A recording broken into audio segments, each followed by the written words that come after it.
মুখরোচক এই গোবি 65 বাচ্চা থেকে বড় সবার কিন্তু খুব পছন্দ হবে। আর এটা একদম ক্রিস্পি করার জন্য আমি কতগুলো নিয়ম ফলো করেছি, তাহলেই কিন্তু এটা ভীষণ ক্রিস্পি হবে। প্রথমে কপিটাকে ছোট ছোট করে কেটে গরম জলে কিছুটা নুন দিয়ে ঢাকা দিয়ে রেখে দেবো। তারপর জলটা ঝরিয়ে নেওয়ার পর ওর মধ্যে দিয়ে দেবো 2 চামচ চালের গুঁড়ো। সেটাকে খুব ভালোভাবে মিশিয়ে নিয়ে চালের গুঁড়োটা ঝরিয়ে নিয়ে রেখে দিলাম। তার মধ্যেই দিয়ে দিলাম যতটুকু চালের গুঁড়ো ঠিক ততটা কর্নস্টার্চ নিয়ে নেব। ব্যাটারটা যার যেরকম প্রয়োজন হবে সেটা করতে হবে। তারপর 1 চামচ কাশ্মীরি লঙ্কার গুঁড়ো, 3 চামচ দই আর 2 চামচ দিয়ে দিলাম আদা আর কাঁচা লঙ্কার পেস্ট। কিছুটা কারি পাতা খুব মিহি করে কেটে এর মধ্যে দিয়ে মিশিয়ে নেব। অল্প অল্প করে জল দিয়ে ব্যাটারটা তৈরি করে নিলাম। পরিমাণ মতো নুনও দিয়ে দিয়েছিলাম আর কিছুটা টমেটো সস দিয়ে দিলাম। দিয়ে খুব ভালোভাবে মিশিয়ে নেব।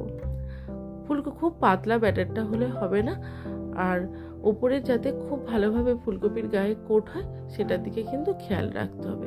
এইভাবে কিন্তু 10 থেকে 15 মিনিট রেখে দিলে খুব ভালো হবে। নুনটা একটু শেষে দিলে তাহলে আর জলটা কাটবে না। তারপর হাই ফ্লেমে ফুলকপিগুলো ভেজে নেব। সব কটা ফুলকপি ভেজে নেওয়ার পর আবারও হাই ফ্লেমে আবার একবার কপিগুলো দিয়ে ভেজে নেব। ডবল ফ্রাই করলে ফুলকপিটা কিন্তু ভীষণ ক্রিস্পি হবে। এবার এগুলো টিস্যুর উপর তুলে নিয়ে ঠিক তেলটা টেনে নেবে। তারপরে আবারও একটা প্যান নেব। প্যানের মধ্যে একটু রিফাইন তেল আমি দেব।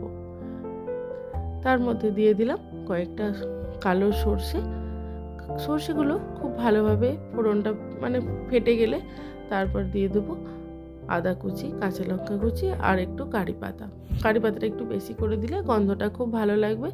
তারপর এই গোবি 65গুলো যেগুলো বানিয়ে রেখেছিলাম সেগুলো দিয়ে দিলাম। এবার ওপরে কিছুটা ধনেপাতা আর গোলমরিচ ক্রাস্ট করে দিয়ে দিতে হবে। তাহলে রেডি একদম ভীষণ টেস্টি এই গোবি 65। আমার এই ভিডিওটা যদি ভালো লাগে তাহলে অবশ্যই একটি লাইক করে দেবেন।